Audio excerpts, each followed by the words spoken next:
Nous enchaînons avec le débat numéro 2, formation différente, la grande pagaille. Et je demande à Sophie Klaschen, Antoine Redley, Marco Schedgen et Jean Sibilia de venir à la table. Le débat sera modéré par Michael Benzaki. Venez vous asseoir. Venez, venez. Michael, tu es là. Voilà. Voilà. Et nous envoyons la vidéo. Numerus clausus. Pour tout étudiant en première année de médecine, pharmacie, odontologie, maïeutique et kinésithérapie, l'expression latine ressemble à un sortilège redouté. Et c'est parfois bien de magie dont il est question. Jugez vous-même. Un aspirant médecin peut ne pas être autorisé à poursuivre ses études de médecine en France, mais revenir y exercer quelques années plus tard après un cursus diplômant en Belgique ou en Roumanie.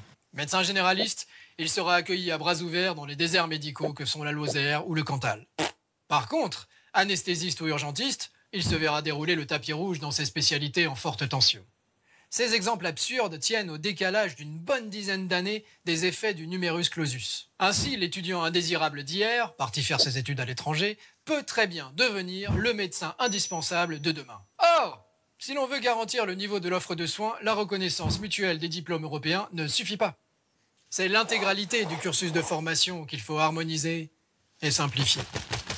Oui, au principe du licence-master-doctorat, mais avec des stages hospitaliers dès la deuxième année. Et comment faire l'impasse sur un entretien oral indispensable dans un métier où l'humain est central? Exit le cloisonnement du paramédical.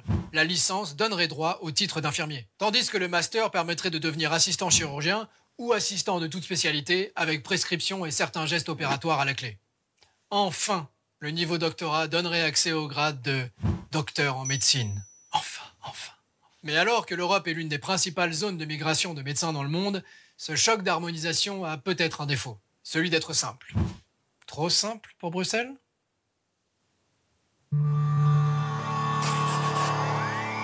Bon, alors voilà une bonne entrée en matière, avec des propositions choc. On a cette proposition peut-être de licence santé qui est évoquée là, comme si on avait progressivement dans la formation des infirmières qui seraient des médecins moins et des médecins qui seraient des infirmières plus. Donc voilà, c'est une des propositions de cette vidéo. Bon, vous aurez compris ma position sur le sujet. On va parler formation en France, formation au niveau européen. En France, on est des éternels insatisfaits. On n'arrête pas de réformer. Depuis que j'ai commencé mes études de médecine, il n'y a pas si longtemps que ça. L'AP1 n'existe plus, c'est devenu la PACES. On a réformé le deuxième cycle, enfin les ECN. On a réformé l'internat. Et là, a priori, on est reparti sur un nouveau cycle de réforme des éternels insatisfaits. Je l'ai déjà dit. Des interventions courtes, 3 minutes, pas de langue de bois. D'accord ? Sans langue de bois, je vais commencer évidemment directement par Jean. On va commencer. Vous allez être le représentant des doyens qui va mettre fin au numerus clausus. Alors, quel sera le message finalement que vous allez adresser aux étudiants de France et de Navarre? C'est open bar. Le numerus clausus n'est plus. Venez, on vous attend comme sur la vidéo. Ou alors, vive le numerus clausus. Enfin, le numerus clausus est mort, vive le numerus clausus. Et on est reparti sur une nouvelle forme de sélection. 3 minutes. 3 minutes. Vous avez tout dit dans le film. Je pense que le numerus clausus aujourd'hui est devenu un symbole intenable de l'échec.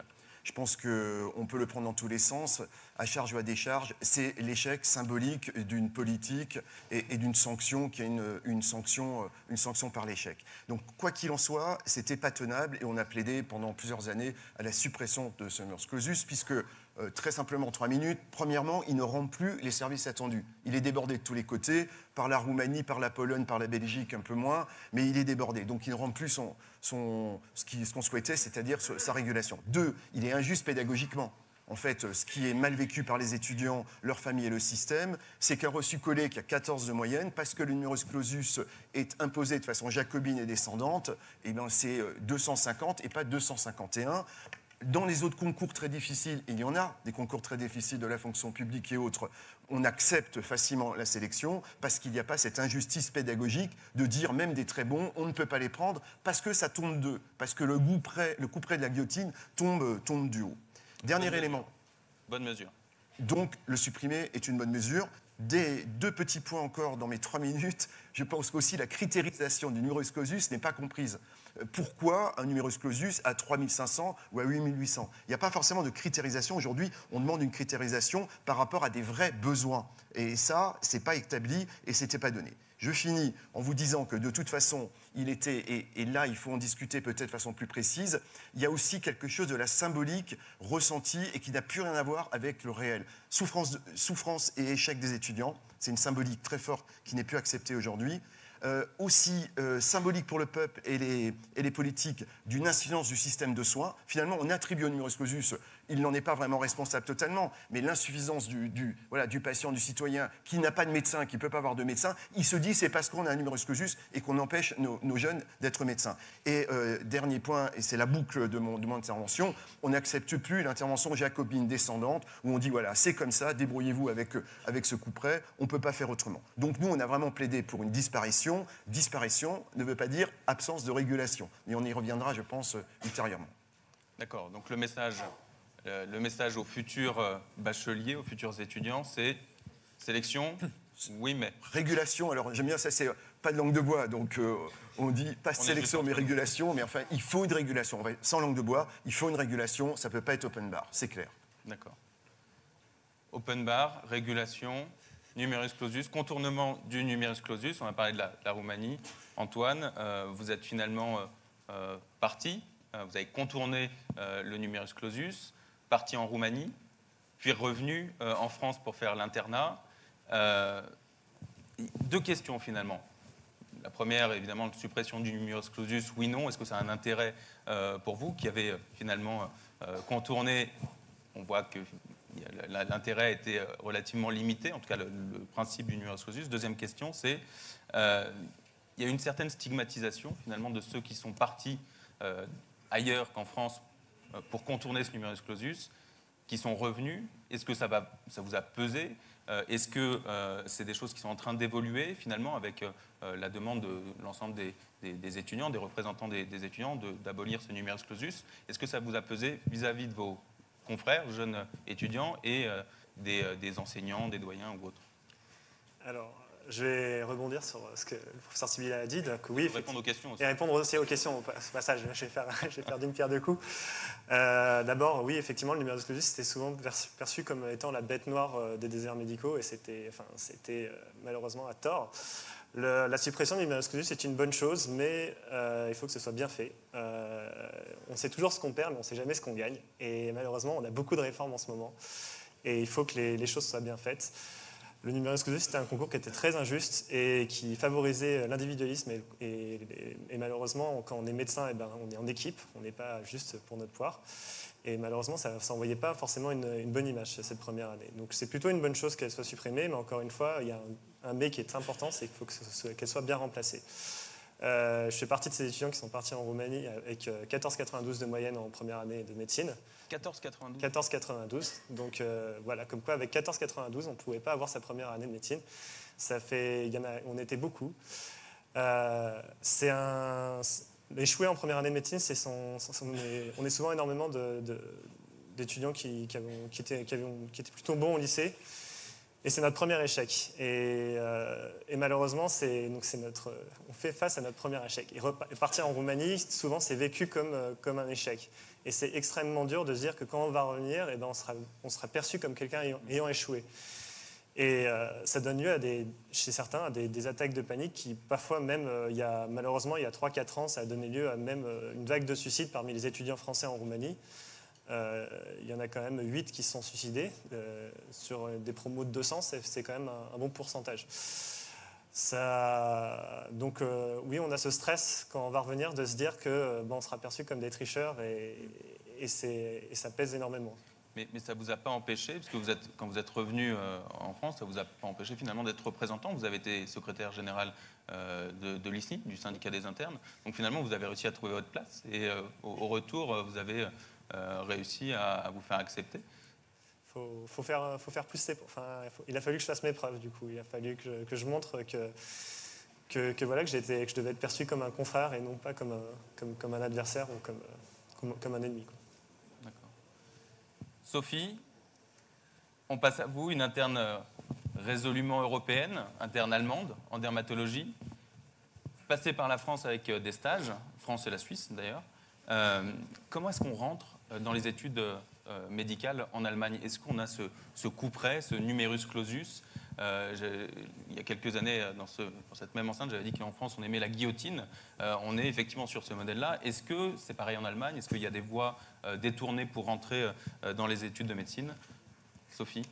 Oui, bien sûr, il y a un règlement en Allemagne. On a un peu la même chose. On parle aussi de numerus clausus, mais c'est autre chose. En France, c'est le nombre maximal d'étudiants qui peuvent entrer dans les études de médecine. Mais en Allemagne, c'est la note maximale du bac avec laquelle on peut entrer. Je dis maximale parce qu'on a notre échelle, en échelle 1 sur 6. 1 est la meilleure note, alors disons 20 dans le système français. Mais dans les années précédentes, on avait comme une inflation d'une note. Quand j'ai commencé mes études, il y a 7 ans, c'était 1,6 avec laquelle on pourrait entrer. Maintenant, c'est 1,1, 1,0 et c'est vraiment difficile d'avoir cette note. Mais la majorité des universités donnent des points extra pour améliorer la note. Par exemple, par des entretiens personnels, par des lettres de motivation, par une formation dans le domaine médical. Et il y a aussi d'autres règlements, mais c'est en pas... plus, ça vous donne des points en plus pour pouvoir rentrer effectivement sur une sélection. Par exemple, si j'aurais 1,6, je pourrais faire une formation comme infirmière et j'aurais 1,3 dans l'université de Lübeck. D'accord. Mais c'est vraiment pas uniforme, ça dépend des universités. On peut donner la candidature tous les 6 mois. Alors si on a fait un échec dans la guillotine, on a toujours la chance de refaire l'application. Et il y a un autre règlement. 20% des places sont réservées à ceux qui ont une très, très grande motivation de faire la médecine, qui sont prêts à attendre 7 ans, mais puis ils peuvent entrer dans les études. 7 ans, c'est une longue période, mais on peut les utiliser parce qu'on sait 7 ans, c'est une période fixe. J'ai des amis qui ont fait une formation infirmière ou stewardess, ils ont voyagé dans tout le monde et puis ils ont commencé les études en médecine. Sans concours. Au bout de 7 ans, il n'y a pas de concours, directement on rentre. Directement, oui. D'accord.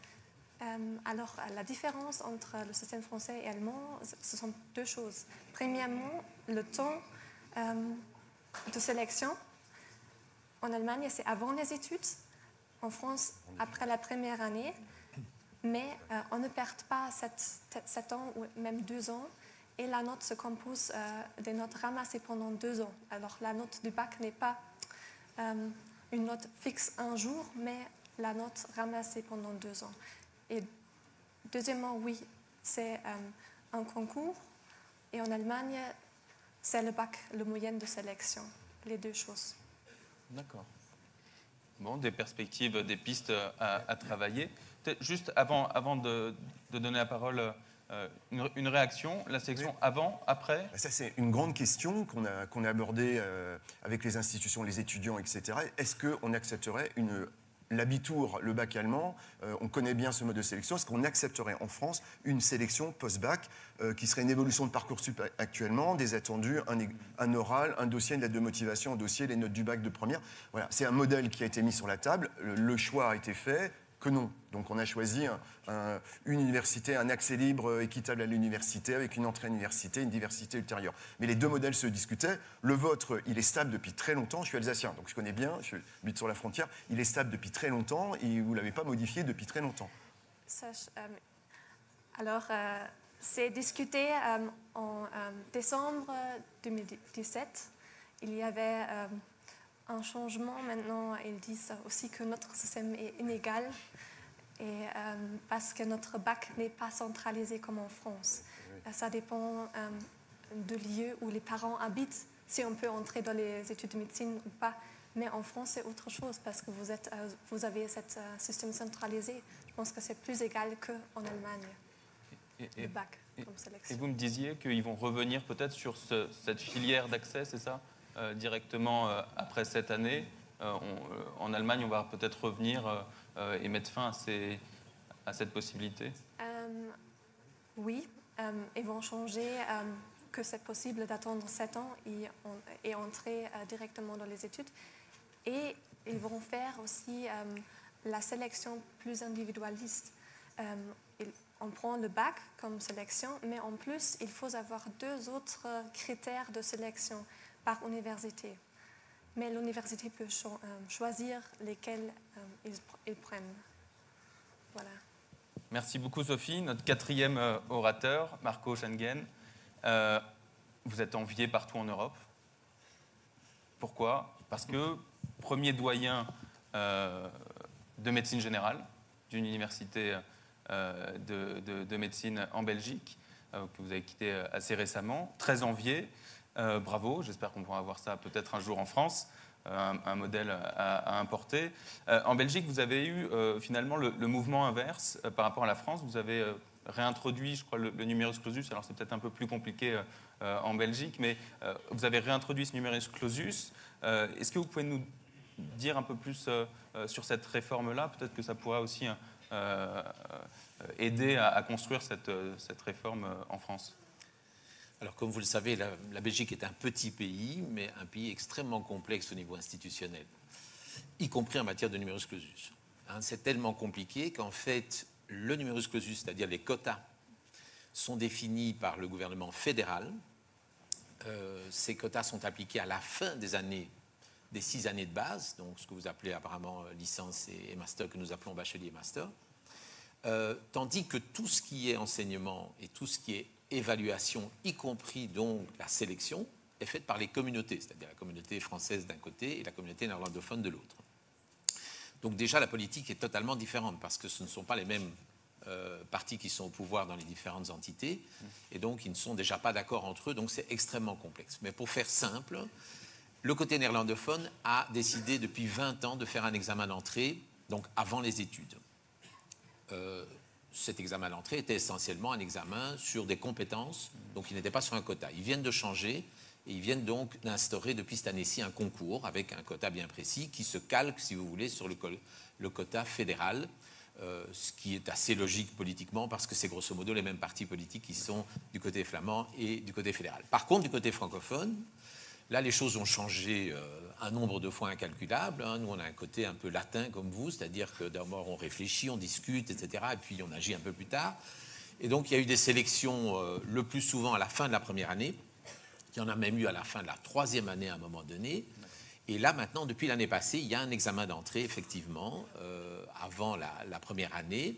Et donc, on a pu observer un petit peu ces étudiants pendant un an, ce qui était assez intéressant. C'était un laboratoire, évidemment, assez intéressant. Alors, sur quoi porte cet examen d'entrée? D'une part sur les matières scientifiques de base, donc maths, physique, chimie et biologie, et d'autre part sur un certain nombre de matières de sciences humaines au niveau de la communication, de l'empathie, des capacités de synthèse, etc. Le tout sous forme d'un énorme choix multiple qui se passe sur une journée. Et puis, on sélectionne tous ceux qui ont réussi, donc sans tenir compte des quotas. Alors, on s'est rendu compte de quoi, finalement, au cours de cette première année? Première chose, c'est que les étudiants qui avaient été sélectionnés ont extrêmement bien réussi l'examen de janvier. Pourquoi les examens de janvier? Parce que les examens de janvier portaient précisément sur les mêmes matières qui étaient maths, physique, chimie et biologie. Par contre, ils ont beaucoup moins bien réussi en fin d'année lorsqu'ils ont commencé à aborder des matières plus médicales comme l'anatomie, l'histologie, l'embryologie, la biochimie, etc. Donc, on n'est pas sûr d'avoir totalement sélectionné ceux qui, quelque part, sauront acquérir les meilleures compétences. Ça, c'est déjà une chose. La deuxième chose qu'on s'est rendu compte, c'est que la sélection sur les compétences, on va dire, humaines, est extrêmement aléatoire et finalement ne correspond pas extrêmement bien aux qualités réelles de ces étudiants que nous rencontrons par la suite. Et ce qui est aussi maintenant une des constatations, puisque nous venons de faire la 2e année d'examen d'entrée maintenant il y a quelques semaines, c'est que maintenant la réussite est bien meilleure que l'année passée. C'est assez logique puisque une grande majorité de ceux qui ont raté l'année passée ont passé 1 an pour se préparer pour l'examen d'entrée, en plus de ceux qui terminaient ce que vous appelez leur bac et ce que nous on appelle la réto, et qui sont venus s'ajouter donc les uns aux autres, donc avec une réussite qui est meilleure et qui risque donc d'augmenter et qui ne correspond absolument pas au quota du numerus clausus fédéral. Donc on est de toute façon encore avec cette problématique. Alors pour revenir à ce que disait mon collègue doyen français, la position des doyens francophones est plutôt de dire il faut une sélection, mais pas sur base d'un quota de planification, parce que cette planification est impossible. J'ai été moi-même président de la commission de planification en Belgique pendant un certain nombre d'années, parce que l'Europe est complètement poreuse d'une part, et d'autre part parce qu'on se rend compte que les changements sont très divers. Donc c'est pratiquement pas possible de le faire. Par contre, il y a deux choses qui nous paraissent importantes, c'est d'avoir un minimum de compétences à la base pour que ces jeunes n'aillent pas vers le mur et finalement fassent 1 an, 2 ans, je ne vais pas dire perdus, mais en tout cas qui n'aboutissent pas à ce qu'ils veulent faire. Et deuxièmement, on se rend évidemment compte aussi que les types de sélection qu'on va avoir, ce n'est pas obligatoirement les meilleurs médecins. Parce qu'être un bon médecin, ça c'est encore un sujet beaucoup plus vaste, plus compliqué, mais là on aurait plusieurs heures. Justement, question à Jean Sibilia. On parlait des bons médecins, on a parlé de la diversification, peut-être des profils qui rentrent en médecine. Alors comment est-ce qu'on fait ? Comment est-ce qu'on fait pour diversifier ? Parce qu'on est un peu homogène, hein, bac S, mention bien, très bien, etc. Comment on fait pour diversifier ? Et comment on fait, deuxième question importante, pour créer de la coopération, finalement, entre les médecins et les autres professionnels, non seulement entre les médecins et les autres professionnels, mais le fait entre médecins qui exercent dans un lieu, à l'hôpital, des médecins qui exercent ailleurs en ville, ou peut-être des médecins qui feront les deux.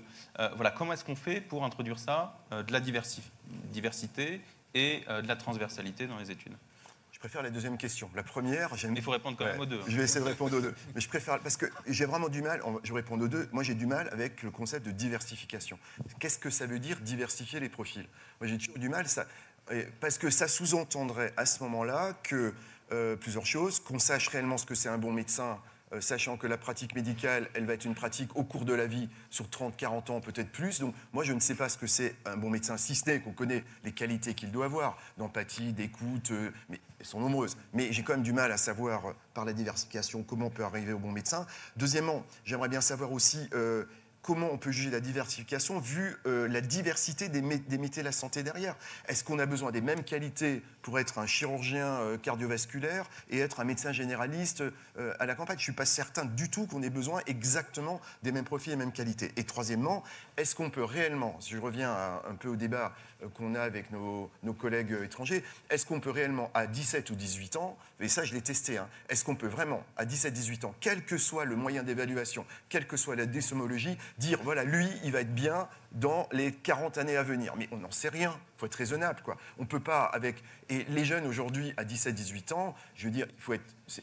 On a des enfants, j'ai un gamin qui a 16 ans, il y a une immaturité logique, légitime, et qu'on n'est pas fini, on n'est pas abouti. Donc on peut percevoir des petites fibres très positives ou non, mais c'est très très difficile de sélectionner sur des profils différents. Diversifier les parcours, ça sert à rien, globalement, le message ? Ça, c'est un autre débat, c'est la deuxième question. Qu'on diversifie les parcours et qu'on permette, en fait, et un peu la proposition... Elle rejoint celle qu'on a faite, rejoint le petit film. Hein, c'est pour ça qu'on est assez content de ça. Si on diversifie les parcours et qu'on permet aux gens, par un projet professionnel progressif, d'aller là où ils peuvent aller en fonction de leur capacité et de leur envie, on va créer en fait ce qu'on cherche, un corps des métiers de la santé, pour lesquels il n'y aura pas qu'une voie royale qui est la voie de la médecine, mais il y aura des voies parallèles. Et je crois que c'est la réponse à la deuxième question, c'est en faisant ça, dans le respect de chacun, dans une formation, dès les bancs de l'école, en fait. Hein. C'est-à-dire que si on est assis, si on combat ensemble en premier cycle, et côte à côte, on se passe les copies, on se rencontre, on a les soirées étudiantes, je pense que c'est très bien. Et si on combat ensemble et on partage ça, à mon avis, un jour peut-être, on sera capable de travailler ensemble. C'est pas gagné, c'est pas assuré, mais on aura déjà travaillé ensemble. Donc notre idée, dans ce premier cycle de santé, pour pas dire licence santé, premier cycle santé, l'idée c'est qu'on puisse former les gens ensemble pendant cette année, ces 2 années, ces 3 années. Ils auront préparé ensemble, ils seront préparés ensemble, et un jour, j'espère qu'ils pourront bosser ensemble. C'est l'idée. Mais la question là, qui a été évoquée dans le petit film, c'est-à-dire, finalement, on progresse dans le cursus, Et si on progresse, si on s'arrête plus tôt, on est infirmier. Si on continue, on est assistant. Si on continue, on est médecin. Finalement, est-ce qu'on ne réintroduit pas de la hiérarchisation des différentes professions au lieu de travailler ensemble? C'est une question où on peut faire de la transversalité, mais on va dire, effectivement, le médecin, il est en haut, alors que c'est potentiellement des métiers un peu différents. À voir comment c'est construit. Je ne sais pas quelle est la position des doyens sur le sujet. Effectivement, on ne parle plus de licence santé, mais voilà, cet esprit-là est quand même... Je pense qu'il faut quand même laisser une forme de choix. La vie, c'est choisir. Il y a une forme de liberté. Si quelqu'un choisit à un moment donné de partir vers un cursus, j'aime pas le mot paramédical, mais un métier de la santé qui n'est pas le métier de médecin, il faut lui laisser le choix et l'accompagner. Éviter, en fait, qu'est-ce qu'on veut par cette réforme? Il y a quand même deux piliers fondamentaux. On est tous confrontés à ça. On veut éviter une sélection injuste et trop dure d'excellents lycéens. Parce que clairement, les chiffres qu'on dit sont souvent faux. Hein. Le massacre de la PACES, où c'est 10% de réussite, non, ça c'est faux. Quand on regarde la réussite réellement après 2 ans sur le plan des filières, c'est plutôt une réussite en licence qui est de l'ordre de 40%. Mais quand même, c'est pas acceptable. Donc on veut éviter cet échec qui est stigmatisant et qui fait mal, on l'a bien, et donner de la progressivité, donner la capacité aux jeunes de choisir, d'avoir le temps de choisir. Parce que le problème du concours à la fin de la première année, c'est il y a 9 mois, c'est du bachotage, et le coup près tombe, et on ne peut plus choisir derrière, quoi. Laissons-leur un tout petit peu de temps, ou de césure, c'est bien aussi, ou de choix au cours d'un cycle qui fait 2 ou 3 ans. D'accord. Merci. Antoine, est-ce qu'on a également cette diversification des profils, et peut-être des parcours, des enseignements communs en Roumanie? Parce que vous avez commencé effectivement cette première partie d'études en Roumanie. Est-ce que certains arrivent avec des bagages littéraires, avec des bagages scientifiques? Est-ce que c'est assez mélangé? Et deuxième élément, est-ce que le fait qu'il y ait cette filière roumaine qui a été mise en place pour les Français, finalement, est-ce qu'on va vers une harmonisation des formations entre la France et la Roumanie, et peut-être au niveau européen? Est-ce que ça a commencé, ça a déclenché quelque chose? Alors, ce qui est formidable, c'est qu'en Roumanie, il y a une section française, comme vous venez de le dire, mais il y a aussi une section internationale. Et du coup, il y a vraiment, chacun ramène un peu de son pays, et ça permet vraiment d'avoir des multitudes de formations, des multitudes de parcours, des multitudes d'expériences. Moi, dans ma promotion, on était vraiment, il y avait plein de parcours. Il y en avait qui avaient choisi, par exemple, le sage-femme après le concours de première année, et qui finalement, au bout d'année, s'étaient rendu compte que ça leur plaisait pas. Qui avaient choisi dentaire, qui avaient fait des études littéraires. Il y en avait qui avaient été ambulanciers pendant 9 ans et qui avaient décidé d'arrêter. C'était vraiment tous les types de parcours. Je pense que l'idée de se dire que si les personnes qui rentrent en première année, là, ce cycle, cette licence santé, qu'il ne faut pas appeler licence santé, voudront tous être en médecine, c'est complètement faux. Parce que si tout le monde voulait être en médecine, à ce moment-là, il n'y aurait pas... déjà, nos capacités de formation sont déjà complètement... elles sont surbookées, là, ce serait plus possible. Donc il y en a qui sont très contents d'être infirmiers, il y en a qui sont très contents d'être dentistes. Vraiment, chacun y trouve son compte. Donc je pense que c'est vraiment faux de penser que tout le monde veut devenir médecin à la fin. Et le fait d'être tous ensemble vraiment permettra aussi de travailler vraiment, de faire connaissance et de se dire, ah bah oui, c'est vrai que j'ai fait mes études avec. Et aussi de se dire, il a fait ses 3 premières années d'études avec moi, il a quand même, d'éviter cette dévalorisation aussi des métiers, parce qu'il ne faut pas se voiler la face, ça existe aussi. Il y a des médecins qui ont le melon et qui se disent les infirmiers sont des quiches. Ça existe, il faut le dire. Alors qu'en fait... Désolé pour la traduction pour les quiches. Ouais, alors que sur plein de soins, sur plein de terrains, les infirmiers sont bien meilleurs que les médecins. Donc le fait que tout le monde ait les mêmes études, ça permettra aussi de se rendre compte de certaines choses, je pense. D'accord. Et sur la deuxième partie qui était finalement sur la formation des Roumains, est-ce que la formation des Roumains médicale a évolué sur l'ouverture du pays justement à d'autres étudiants venus de partout en Europe et à l'international? Alors il faut pas se le cacher, hein, il y a à peu près 25-30% des sections francophones qui travaillent pour après repartir en France, mais il y en a énormément qui travaillent pour partir en Allemagne, qui travaillent aussi pour passer des concours pour aller aux États-Unis. Et du coup, ça permet tous ces concours qui sont préparés, les professeurs du coup adaptent les programmes en fonction et donc vont piocher à droite et à gauche et ramènent petit à petit des formations, des choses qui n'étaient pas dans le cursus des programmes roumains. Et chaque année, ça évolue très très vite. Donc il y a il y a cette chance et cette malchance la Roumanie est un pays en voie de développement et qui fait que du coup, elle n'a pas encore accès à certains outils que nous, on a en France. Mais du coup, elle travaille pour y avoir accès et elle galope, alors que nous, on est un peu à la traîne sur certaines choses.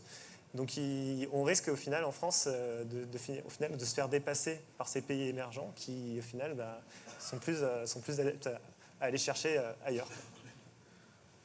Sophie, en Allemagne, les étudiants en médecine et les internes d'ailleurs sont très rapidement professionnalisés. C'est-à-dire que ce n'est pas comme en France où justement les internes sont étudiants en médecine jusqu'à la fin. Est-ce que ça change quelque chose finalement dans la formation, parce que vous êtes autonome très rapidement, vous n'avez pas de cours, alors qu'en France les internes sont évalués ou seront encore davantage évalués avec des examens. Est-ce que vous avez perçu cette distinction-là? Est-ce que finalement c'est pareil ou c'est plus intéressant en Allemagne parce que vous êtes tout de suite autonomisé? Je pense que cette autonomisé, cette liberté ne change pas grand-chose. On est professionnel, oui, mais on a des cours de formation, pas dans un amphi, mais dans nos départements. Chaque semaine, une fois par semaine, je ne sais pas comment ça se passe en France, mais il y a cette formation. Mais ce qui change est peut-être le statut financier, parce qu'on est déjà des professionnels. Vous êtes payé combien en Allemagne, les internes? 2 000 à 3 000, ça dépend des gardes. Ça, Net. Je ne sais pas si... Comment l'importer en France. Non, mais ça crée des vocations. On a déjà des responsabilités. On donne le traitement aux patients librement. On fait des petites opérations toutes seules. Alors, on a vraiment des responsabilités et je pense que c'est vérifié aussi de gagner un paiement pour ça. D'accord. Oui, mais en plus, je pense que le niveau des Français et des Allemands est aussi pas égal. Vu que les Français participent très très tôt à la vie à l'hôpital, les externes ont des stages très longtemps, 1 mois à 3 mois. Ils préparent les dossiers pour les internes, pour les chefs de service. Ils présentent les patients. En Allemagne, ça ne se fait pas. On a des petits stages, 1 à 3 semaines, demi-journée. On regarde seulement derrière le dos du médecin, mais on ne touche pas le patient. Du coup, si les Français commencent l'internat, ils sont beaucoup plus forts en ce qui concerne le travail pratique. Les Français commencent directement à travailler, ils savent bien comment prescrire les médicaments, tout ça. Les Espagnols, les Italiens, les Allemands sont là et sont un peu jetés dans l'eau froide. Alors ça, c'est vraiment un grand avantage de la formation française. Et Marco, en Belgique, vous êtes passé de 7 ans d'études de médecine à 6 ans. Ça vous a demandé un travail extrêmement important finalement de se poser la question qu'est-ce que doit être un médecin à la fin de sa formation, quelle est sa place vis-à-vis des autres. Comment vous avez fait ça? Et est-ce que vous avez regardé un petit peu ce qui se passait ailleurs, en Europe? Alors effectivement, on a vécu une expérience qui était un petit peu unique en pédagogie parce que généralement on augmente plutôt le nombre d'années d'études un peu partout, tandis qu'ici on a réduit les 7 ans de base en 6 années. Donc on a été obligé de se poser la question qu'est-ce qui est essentiel et qu'est-ce qui est accessoire. Donc on a d'abord défini un certain nombre de référentiels de compétences pour les bacheliers et pour les masters, tous ensemble, toutes les universités. On a défini quels étaient les enseignements qui devaient être faits en bachelier et en master. Et puis ensuite, chaque université est retournée chez elle et a essayé de composer au mieux. Donc dans mon université, on a fait 3 règles de base pour essayer de ramener de 7 à 6 ans. La première, c'était que les sciences de base, maths, physique, chimie, bio, dont je parlais tout à l'heure, ont été ramenées à un quadrimestre, alors qu'avant, elles occupaient une année entière. La deuxième chose, c'est qu'on a regroupé un certain nombre d'enseignements et on a là effectivement été voir un peu à l'étranger ce qu'on faisait. Par exemple, le cours de neurophysiologie et de neuroanatomie sont devenus un seul cours, beaucoup plus transversal. Ça fait grincer des dents, non, un peu? Ça fait un petit peu grincer des dents, bien sûr. Et puis, on a demandé à chaque enseignant de diminuer de plus ou moins 15% sa matière. Et donc, ce qui s'est passé, ce qui devait se passer, c'est-à-dire que quand j'ai mis les gens autour de la table, tout le monde trouvait ça très, très, très bien. Et puis, chaque enseignant est venu me voir individuellement en disant, écoute, ce que tu as fait, Marco, c'est très, très, très bien, mais en ce qui concerne mon cours, c'est vraiment pas possible. Et ça c'est extrêmement typique, malheureusement, de la difficulté de ces réformes. Et donc, derrière ça, qu'est-ce qui s'est passé? C'est que malheureusement, un certain nombre d'enseignements ont diminué en nombre d'heures, mais pas en matière. Et donc, on a malheureusement eu cette difficulté pour les étudiants de devoir ramasser la matière davantage en 6 ans. en essayant de ne pas diminuer par ailleurs les stages.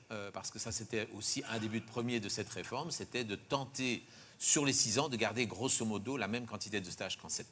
Voilà. D'accord. Merci beaucoup, justement. Jean, vous allez vous inspirer un petit peu de ce qui a été fait en Belgique. Vous prenez l'engagement aujourd'hui d'aller voir ce qui se passe en Belgique, comment ils ont fait, comment ils ont travaillé. Oui, ça a été fait pour... Et en Allemagne aussi, pour voir comment est-ce qu'on va travailler derrière. C'est fait pour le deuxième cycle, hein, et le troisième cycle, en particulier pour la réforme deuxième cycle qui est lancée maintenant, hein, depuis quelques mois. L'idée était effectivement, de façon impérative, de réduire les volumes d'enseignement. C'était devenu invraisemblable.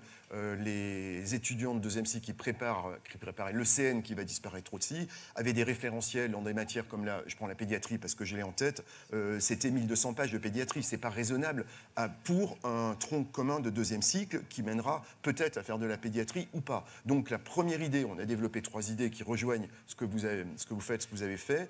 Réduire le socle de connaissances à un socle de connaissances minimal nécessaire du deuxième cycle, qui n'est pas déjà de projection professionnelle en deuxième cycle, première chose. Deuxième chose, absolument développer les capacités de compétences sur le terrain en revalorisant les stages et en évaluant la compétence. Toujours pareil, les étudiants, c'est assez simple, hein. Ils ne font que, et je l'ai fait, hein, ils ne font que ce qui est sujet à examen. Donc, si la compétence est évaluée, ils feront un effort de compétence. On les projette en stage au sens noble du terme très tôt, et ça, il ne faut pas qu'on le perde, mais il faut aussi que ça soit mesuré et évalué. Et la troisième chose, je pense, qui est très intéressante en deuxième cycle, ce qui permet de supprimer les ECN en tant que tels, c'est laisser, là aussi, une forme de créativité, de liberté au projet professionnel. Ils auront des points, vous l'avez avant, nous, c'est pendant, ils auront des points sur le projet professionnel. J'ai un projet professionnel pour faire de la médecine générale ou faire une médecine spécialisée, et ben j'ai un mini-parcours qui m'apportera, par matching, c'est le concept, quelques points pour mon futur choix de troisième cycle. Mais là, vous devez tout reconstruire. Est-ce que vous allez construire quelque chose au niveau européen en disant clairement les référentiels au niveau européen, c'est tel ou tel élément? Est-ce que on se raccroche à ces référentiels, quitte à mettre quelques particularismes français, mais au moins on se raccroche à cette convergence européenne? C'est une très bonne question parce que logiquement, si on prend du recul, le référentiel de deuxième cycle, en Europe au moins, il devrait être le même partout, ou à peu de choses près. Alors c'est sûr que si on est en Somalie, je pense que le tronc commun n'est pas le même parce qu'il y a des besoins encore complètement différents. Mais en Europe, on pourrait imaginer quelque chose qui est de l'ordre du tronc commun en deuxième cycle. En troisième cycle, c'est un tout petit peu plus compliqué. La question posée était aussi sur le troisième cycle, parce qu'on a une organisation disciplinaire qui n'est pas exactement toujours la même. Alors en France, c'est peut-être trop compliqué. On a 44 disciplines médico-chirurgicales, peut-être trop, je ne sais pas, mais elles ne sont pas exactement totalement les mêmes qu'en Europe. Il y a quelque part, la rivière retrouve son lit, et c'est un effort qu'on a à faire en France. En France, on n'est pas qu'en France. Ayons en France une vision européenne et mondiale, et il faut qu'à un moment donné, les référentiels, notamment de troisième cycle, soient les nôtres, et aussi les référentiels européens ou mondiaux. Et là, je crois qu'il y a un vrai effort au sein des collèges universitaires pour avoir une harmonisation européenne ou internationale, au moins sur les référentiels et les recommandations. Mais on a un sacré effort à faire. J'avais quelques commentaires, on les fera peut-être ultérieurement, sur notamment notre formation, qu'on devrait rendre plus internationale. Mais ça, c'est peut-être un autre débat. Mais effectivement, il nous reste quelques minutes. Juste deux questions. Vous qui avez bougé dans toute l'Europe, vous avez fait des stages, vous avez travaillé dans toute l'Europe. Est-ce qu'on est finalement auto-centré en France? Les internes ne veulent pas bouger. Les étudiants ne bougent pas, ne vont pas faire des stages ailleurs. Comment on fait pour qu'ils soient plus mobiles? Le principe de l'Union européenne, c'est justement cette mobilité des personnes. Comment on fait pour développer des terrains de stage en Belgique, en Allemagne, en Italie? Alors si les étudiants veulent bouger, ils doivent bouger de toute façon. Comme l'a dit professeur Sibilla, malheureusement, là on est en train de créer des surspécialités médicales. Et malheureusement, c'est des petits milieux. Et on ne peut pas avoir juste un stage. En fait, en France, parfois, dans certaines spécialités, il y a juste un stage dans une ville. Là, il faudrait vraiment faire que ça puisse être dans d'autres pays, qu'on puisse partager ces stages, ces connaissances. Là, il n'y a jamais eu autant d'Erasmus qui ont été faits actuellement par les étudiants, et aussi d'autres projets d'échange à l'international. Je suis interne à Lyon. Là, actuellement, quand on est interne, on peut faire des interchus, c'est-à-dire qu'on passe un semestre dans une autre ville que la nôtre. Là, on n'a jamais eu autant de dossiers cette année. Ça explose, et et ça ne se limite pas seulement à la France. Ça peut aussi, on a eu une demande, par exemple, pour l'Australie. c'est vraiment, les internes, les étudiants en médecine souhaitent aller se former à l'extérieur parce qu'ils en ont un peu marre des fois de tourner en rond parce que parfois ils font 6 mois dans un stage et puis ensuite ils peuvent soit refaire 6 mois dans ce stage, soit partir ailleurs. Donc ils préfèrent partir ailleurs et essayer de se former à l'extérieur. Un stage obligatoire à l'étranger pendant le cursus? Ça pourrait être intéressant, ça pourrait apporter énormément. Oui, nous, on pousse très très fort, en tout cas en Belgique, les gens à aller à l'étranger. À peu près 80% de nos étudiants font au moins un stage à l'étranger. Mais ça peut être aussi bien l'Afrique, l'Asie, le Canada que l'Europe. Et à peu près 10% font une année complète à l'étranger en Erasmus. Et j'ajouterais juste que là, comme l'a dit le président Valencien, en Europe, on est 500 millions. Dans les autres blocs, ils sont 1 milliard, 2 milliards. Si on ne réussit pas à s'unir comme ça au niveau de nos connaissances, au niveau de nos formations, on va se faire manger. En fait, seul, on avance plus vite, mais ensemble, on avance beaucoup plus loin. Donc, pour la suite, ce sera quand même mieux. Dernier point, il nous reste 4 minutes. Dernier point, le stress. Le stress pendant les études. Comment est-ce qu'on gère ça? En France, on a un problème récurrent du malaise des étudiants, effectivement des suicides, on l'a évoqué. Comment est-ce qu'on oriente la formation pour limiter le stress? Sophie, vous parliez en aparté de concurrence, d'esprit concurrentiel. Est-ce que c'est la même chose en Allemagne? Est-ce que ça vous a choqué un peu en France? Premièrement, je pense que le stress est partout dans les études de médecine. Pas seulement en France, mais aussi en Allemagne, je pense partout au monde.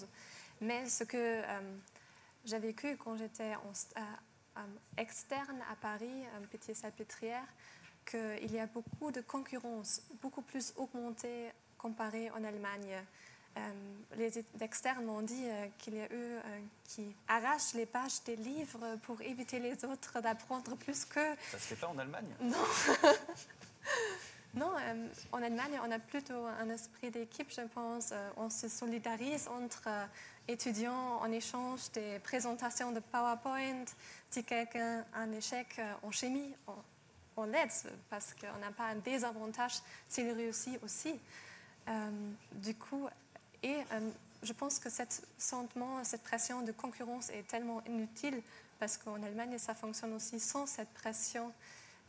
Mais vous avez déjà fait, je pense, des bons pas d'éviter la guillotine, d'effacer cet examen après la première année, parce que selon moi, ça ne sert à rien si on perd 1-2 ans à se préparer pour cet examen où c'est sûr que 80% ratent. Et les jeunes qui ont tout au début de leur vie professionnelle ont une frustration élevée. Et en plus, il y a ce concours à la fin des études. Je pense que les Ça va Français être supprimé, ça y est, ça. Ouais, On supprime tout. Très bien. En Belgique, finalement, est-ce que les études médicales forment un stress test pour les étudiants? C'est-à-dire qu'on élimine ceux qui ne sont pas assez résistants et qui feront potentiellement pas de bons médecins selon ces critères de stress? Comme on a fait aux banques, on fait des stress tests. C'est malheureusement tout à fait exact. Juste pour vous donner une petite étude qu'on a faite. Une minute. En 30 secondes, on a comparé les études de 7 ans et de 6 ans en faisant des tests auprès des étudiants. On s'est rendu compte que ceux en 7 ans, il y avait 30% qui avaient ce qu'on appelle une personnalité D, je ne vais pas rentrer dans les détails, mais qui en gros donnent beaucoup plus de dépression, de burn-out et d'anxiété. Dans ceux en 6 ans, c'est monté à 50%. Donc dès que vous compressez l'avantage, en fait, vous augmentez ce stress de manière incalculable. Et chez nous, c'est un peu comme en France, malheureusement. On vient encore de découvrir, j'ai découvert il y a 15 jours, des étudiants qui mettaient sur des sites des questions d'examen, mais avec les fausses réponses, pour essayer d'influencer les autres et en espérant qu'ils réussissent mieux. Voilà, c'est l'influence française, sûrement. Je peux pas. Dernier point, 20 secondes. Sur le stress.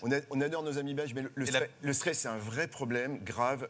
On essaie de s'en saisir. Il est quand même transsociétal, ça on l'a dit. Il a des spécificités dans le domaine de la santé. Et notre façon de s'en tirer, c'est de supprimer les 2 guillotines, le concours en première année et le CN, parce qu'on ne peut pas ne pas stresser quand on est coincé entre les deux. Faire de la prévention, je pense que c'est très important. On n'en fait absolument pas assez. Enfin, j'aurais plein d'exemples. Il n'y a pas de médecine préventive pour les étudiants. Il n'y a pas de détection des étudiants en difficulté, isolés, avec la charge familiale. Il n'y a pas de prévention sur des tas d'aspects. Et troisièmement, c'est que les encadrants aient un rôle managérial dans lequel on inclut la problématique de compréhension du stress psychosocial. Parce que l'encadrant dans le stage, s'il est là avec le fouet, ça ne va pas marcher, quoi. Donc il faut qu'il y ait une vraie prise de conscience. La société a changé, il faut qu'on en prenne conscience. Ce sera le mot de la fin. Merci beaucoup. Et bonne suite. Merci.